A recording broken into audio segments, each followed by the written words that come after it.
Hey everyone, welcome back to the channel. Today I just finished making a new template in Studio 1.5 for writing, recording, and mixing music, and I thought I should make a video on how and why you should be using a template to boost your creativity and to stay in flow state. So let's go ahead and move over to Studio 1.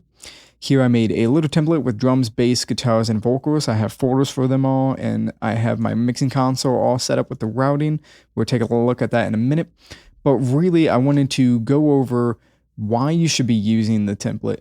And really, it's just going to be that when you're trying to write music, it's a creative process. And I know many of us like to set up our systems and everything, but doing that stuff can kind of hinder your process when you're trying to be creative and take you out of that flow state.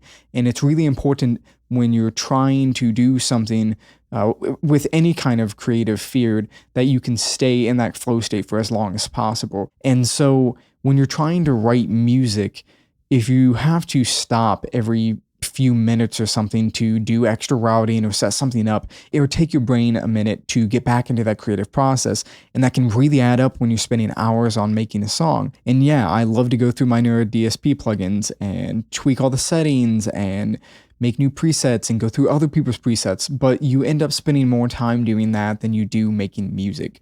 So that's where a template comes in. So you can have everything already pre-routed, preset, and you can just focus on writing the music that you want to write. So let's go ahead and go over a quick little template I made just for a demonstration. Here we have my drum folder. We got a kick track, snare top, snare bottom, 2 rack toms, a floor tom, hi-hat, overheads, and a couple of room mics that we had set up, stereo and mono. Then we got the drum bus and a parallel compression track. For the bass, we have a DI track, a track for an amp, and the bass bus. And then as far as guitars, just super basic for this, got 2 rhythms, left and right, panned all the way out.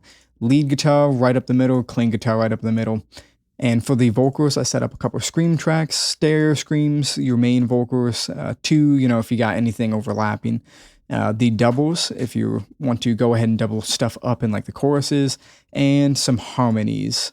And then down here we got the mix print track, so you can print everything out and then export it. And it's good practice to color code everything. So in my mixing console, you can see I have all the drums in this dark green color. Bass is the seafoam blue-green color. Guitars are light blue, and all of the vocals are a purple. Screaming is a little bit more of a blue, kind of darker one, and then more of your bright purple on the cleans. And then over on the right, I have some effects channels set up. I just got those in white. All of my buses are just this black, dark gray kind of color. Now this is just kind of a simplified version of the template that I use. Of course, yours is probably going to be a little bit different. If you're doing DIs on your guitars, you'd probably go ahead and add in some kind of plugin for that. Maybe instead of having these drums set up for recording actual drums, maybe you actually just go ahead and create a new track.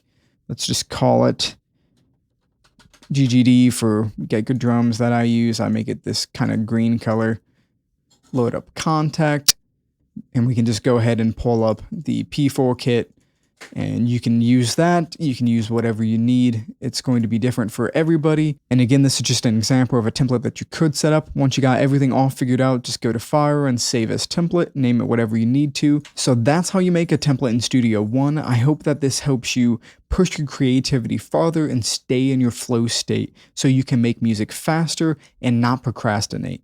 I'll go ahead and make another video going over in detail my current template and how I set everything up. So if you want to see that, make sure you're subscribed and you hit the notification bell, and leave me a comment down below what you guys want to see in Studio 1.5. And as always, thanks for watching. You've been awesome.